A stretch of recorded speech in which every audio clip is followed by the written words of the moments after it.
In the meantime Nawaz Sharif और Muslim league नून की सियासत के लिए कल बड़ा ज़बरदस्त दिन था भाई। नून लीग की तो जैसे ईद हो गई ऐसा लग रहा था। कारकुनों ने खूब मिठाइयाँ खाईं, दूसरों को भी खिलाईं। इस्लामाबाद हाई कोर्ट ने नवाज शरीफ के खिलाफ अल अजीज़िया केस भी फारिग कर दिया है और एहतसाब अदालत ने 24 दिसंबर 2018 को अजीज़िया स्टील मिल्स रेफरेंस में नवाज शरीफ को 7 साल कैद और 25 लाख पाउंड जुर्माने की सज़ा सुनाई थी। अल अजीज़िया केस का बिस्तर गोल होते ही नवाज शरीफ इलेक्शन लड़ने की अहलियत से अब एक कदम और नज़दीक हो गए हैं। कल अदालत में नैब के लिए शर्मिंदगी का मकाम था जब नैब प्रोसिक्यूटर ने तस्लीम किया कि वाजिद ज़िया ने नवाज शरीफ के खिलाफ केस मफरूज़े पर बनाया। अदालत ने कहा मफरूज़े पर तो फिर सज़ा नहीं होती।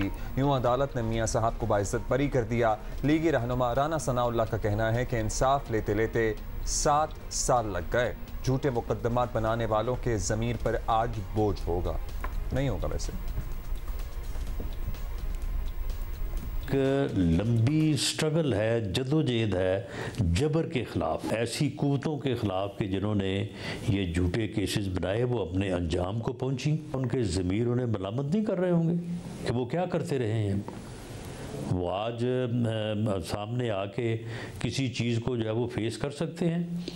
मैं समझता हूँ कि जितना सुकून, जितना इत्मीनान आज मियाँ नवाज शरीफ को हासिल हुआ है या हुआ होगा, तो उससे ज़्यादा बड़ी लानत उन लोगों के ऊपर बरसी है और उनके ज़मीर के ऊपर बोझ है जिन्होंने नाहक ये केसेस बनाए और उसके बाद जो है वो सज़ाएं दिलवाई।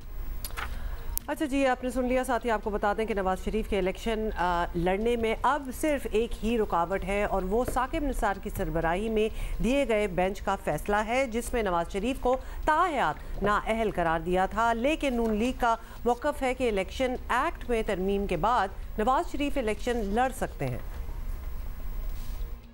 अल्लाह ने आज करम किया, मियाँ साहब सुरखरू हुए और ये फैसला आने के बाद अब किसी किस्म की कोई रुकावट, कोई इब्हाम, कोई कदगन कोई रखना नहीं है उनके नॉमिनेशन पेपर फाइल करने में और इलेक्शन में हिस्सा लेने में। मैं तो बड़ी क्लैरिटी के साथ उस दिन से ये कह रहा था कि सेक्शन 232 में तरमीम के बाद वो जो लाइफ टाइम डिस्क्वालिफिकेशन है वो खत्म हो गई और वो कन्वर्ट हो गई 5 ईयर्स में। ऐसा कदम है कि ऑनरेबल सुप्रीम कोर्ट जो पैनामा या उसके बाद समझिए बलोच में जो खास तौर पे फैसला आया जिसमें सैकड़ों और लोग भी हैं जो उससे इफेक्ट हुए हैं, उनकी हद तक ये जो थोड़ा बहुत इबाम रह गया है वो भी इंशाअल्लाह खत्म होगा। दूसरी राय यह है कि जब तक सुप्रीम कोर्ट का फैसला मौजूद है नवाज शरीफ इलेक्शन लड़ने के अहल नहीं हो सकते। नून लीग के लिए अच्छी बात यह हुई है कि जनाब मीर बादशाह कैसरानी केस में सुप्रीम कोर्ट ताहयात नाअहली के मामले का भी नोटिस ले लिया गया है और चीफ जस्टिस काजी फैजी सभा से कह चुके हैं कि सुप्रीम कोर्ट का फैसला और इलेक्शन एक्ट में तरमीम एक साथ नहीं चल सकते। अगले माह अदालत ताहयात या 5 साल की नाअहली भी तय कर देगी और सुप्रीम कोर्ट अगर इलेक्शन एक्ट में तरमीम को बरकरार रखती है तो नवाज शरीफ की आखिरी कानूनी रुकावट भी उसी के साथ दूर हो जाएगी। पार्टी को कोई बड़ा सियासी फ़ायदा हो ना हो, बहरहाल नवाज शरीफ के खिलाफ तमाम अदालती केसेस ख़त्म हो गए हैं जो नून लीग के लिए सर्टनली बड़ी फतह है, लेकिन फिर भी एक कानूनी पर्सपेक्टिव लेते हैं। बिल्कुल, हमें ज्वाइन किया माहिर कानून शाह खावर एडवोकेट ने और उनसे बात कर लेते हैं। शाह खावर साहब, नवाज शरीफ अल अजीज़िया केस से बरी हो गए और अब उन पर कोई केस एक्चुअली नहीं है, कोई सज़ा नहीं है, तो क्या वो ऑटोमेटिकली इंतखाबात के लिए अहल हो गए हैं या उन्हें सुप्रीम कोर्ट का एक फैसला चाहिए होगा? देखिए, इसमें एक बुनियादी बात यह है कि एक तो जब किसी को नैब के कानून के तहत सज़ा होती है तो वो 10 साल के लिए वैसे भी कोई भी अवामी ओहदा रखने के जो है वो नायल हो जाता है।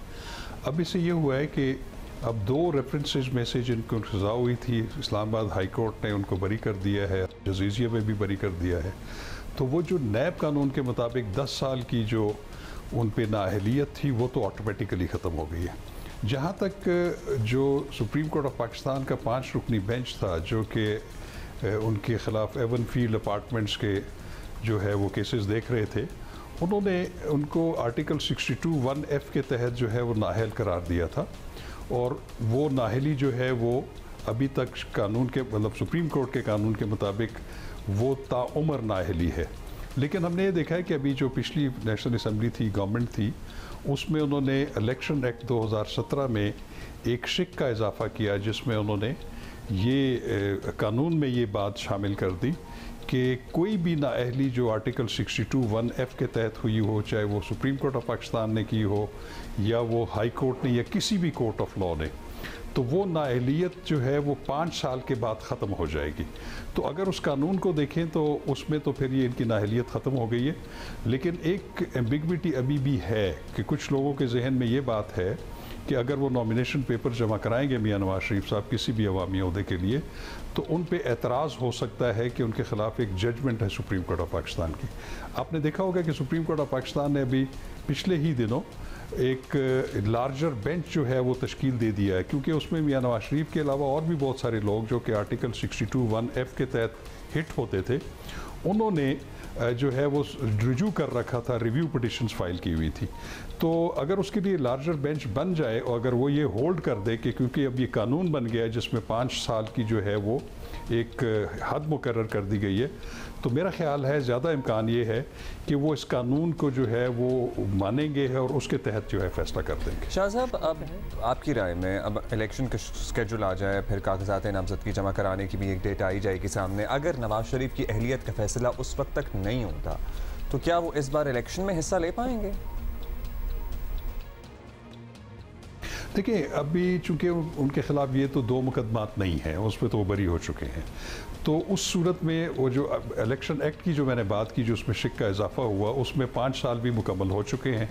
तो अब होगा ये कि जब तक सुप्रीम कोर्ट का वो बेंच फैसला नहीं करता तो इनके जो कागजात नामजदगी हैं उन पर एतराज़ आ जाएगा कि सुप्रीम कोर्ट ने उनकी नाअहलियत जो है वो तामुर कर रखी है।